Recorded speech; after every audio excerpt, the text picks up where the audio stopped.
As a longtime fan of horror, I tend to look for new ways the medium can affect me, or accomplish the golden rule of horror, to scare me. Most of the time, I find myself enjoying a horror movie for its technical masterwork, or atmosphere. I'm a big boy with thick skin, and it's hard to get scared by horror movies nowadays. Jump scares do not count. Oh, look at me, it's a dark room with a loud noise and spooky face. Yeah, fuck you. I think enough time has passed that we can all agree that jump scares should be illegal.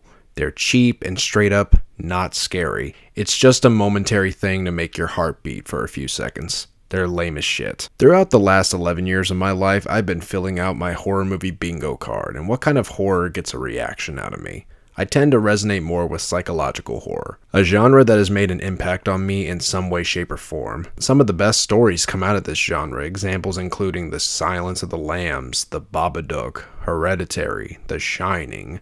Not this one. What makes these movies great is how they find ways to put you in uncomfortable scenarios. Now, I'm gonna say something most people are too cowardly to tell you, but just because it makes you uncomfortable doesn't make it objectively bad. Now, yes, a lot of movies go overboard with this, and it tends to make the movie edgy but with no substance. It's just shocking for the sake of being shocking. The best psychological horror movies provoke a reaction using subjects like grief, family drama, religious upbringings, abuse, a lot of topics that have one thing in common: a sense of realism, a sense of reality that's portrayed almost too well. This is the type of horror that genuinely terrifies me and sticks with me way longer than a run-of-the-mill paranormal movie. And one of the best I've seen in recent years is Skinamarink. Now, this movie was getting some buzz online and was being hailed as one of the scariest movies in a long time. So when the movie came out, I didn't see it. And it divided the normies who saw it, and before you get mad at me, I understand this is not a movie for everyone. There's no concrete plot. It's got uncanny camera work, an ambiguous set of events that don't seem to go anywhere. It's very experimental. A lot of average, everyday Joes aren't exactly going to be too fond of this movie, so when I decided to watch the film, I went in with a clear conscience, and this is one of those rare gems that unfortunately won't get its due credit. So Skinamarink follows two kids as they look for their dad and notice that all the doors and windows in their house have vanished while being terrorized by an unknown entity. Throughout my entire viewing experience, there was always a scene that left me feeling uneasy. A major contributor of this is the framework of the film. Every shot is filmed like it's a 90s at-home video camera, with the perspective being on the abstract parts of the house or on our two characters' feet. It's a good way to set the tone, and it makes the audience feel like they're a helpless child. I love the way the environments blend in the shadows and create a very unsettling atmosphere. It evokes a feeling that I get when I watch liminal space horror. Most shots are mounted and present a barely lit location. The camera will stay there for a few minutes, and it really starts to play on your perception.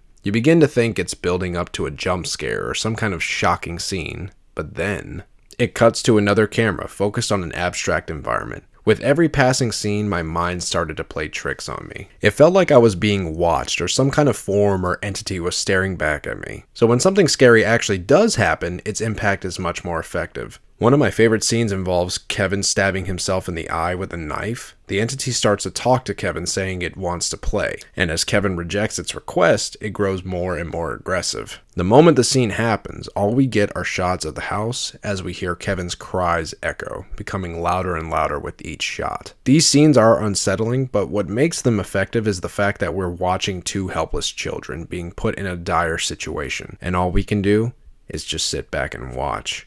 What makes these scenes uncomfortable is the fact that it's happening to kids, which is carried by its themes and ambiguous undertones of neglect and abuse. As these kids witness these events unfold, they find comfort in playing with their toys or being with each other, showcasing how they react in the face of something dire, kind of like they've experienced horrific events in the past, and all they can do is distract themselves from the horrors of reality. Now, this is just my theory of what the movie means, but I love that the story can be interpreted in any way, and its impact never fades. It reminded me of times in my childhood where I legitimately felt alone, where I felt scared of the idea of what could be, what that weird noise in the hallway was, what waits in the dark, what unknown entity could be waiting for me.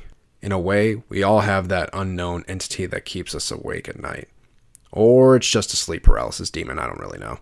Even though this movie is divisive, I came out feeling truly unsettled. a feat that hasn't been topped in a long time. I know everyone's not going to have the same feelings about this movie. I know it's not exactly an easy watch, but if you're a fan of horror or have been feeling the way I do, I think you owe it to yourself to experience this movie at least once. I can't wait to see what Kyle cooks up next, and I gotta give him major props for triggering a feeling I haven't had in a long time. With Skinamarink not only being a strong showcase for experimental cinema, but for what horror can really be.